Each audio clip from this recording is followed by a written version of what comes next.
या घडीची सगळ्यात मोठी बातमी, बिझनेसमन गौतम अदानी मुख्यमंत्री देवेंद्र फडणवीसांच्या भेटीला गेलेले आहेत। गौतम अदानी सागर बंगल्यावर दाखल झालेले आहेत। राज्यातील उद्योगांसंदर्भात या बैठकीत चर्चेची शक्यता आहे।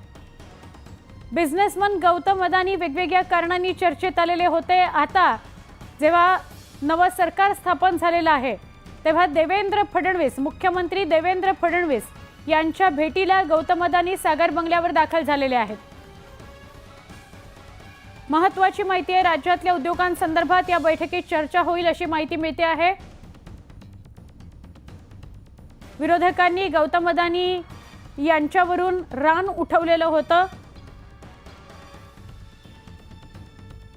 आणि बिझनेसमन गौतम अदानी हे आत्ता सागर बंगल्यावर मुख्यमंत्री देवेंद्र फडणवीस यांना भेटण्याकरता दाखल झालेले आहेत।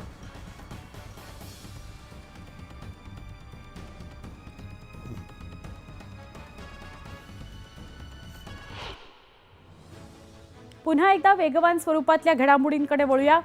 हवेतील नायट्रोजन डायऑक्साईडची पातळी वाढल्याने मुंबईतील हवा प्रदूषित झाली आहे। दरम्यान माझगाव आणि वांद्रे कुर्ला संकुल या भागातील नायट्रोजन डायऑक्साईडच्या पातळीत सर्वाधिक वाढ झाली आहे।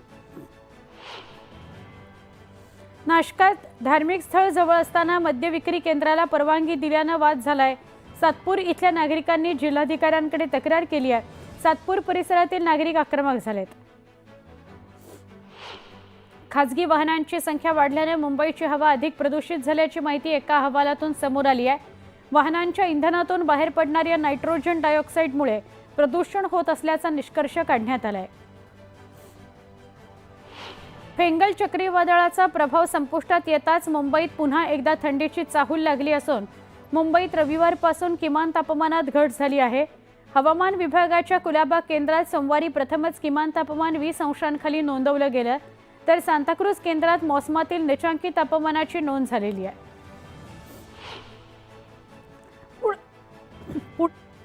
पुरवठा जलशुद्धी केंद्रांमध्ये देखभाल दुरुस्तीची कामं येत्या 12 डिसेंबरला करण्यात येणार आहेत। त्यामुळे गुरुवारी संपूर्ण शहराचा पाणीपुरवठा बंद राहणार आहे, तर दुसऱ्या दिवशी म्हणजे शुक्रवारी सगळ्या भागाला कमी दाबाने पाणीपुरवठा होणार आहे।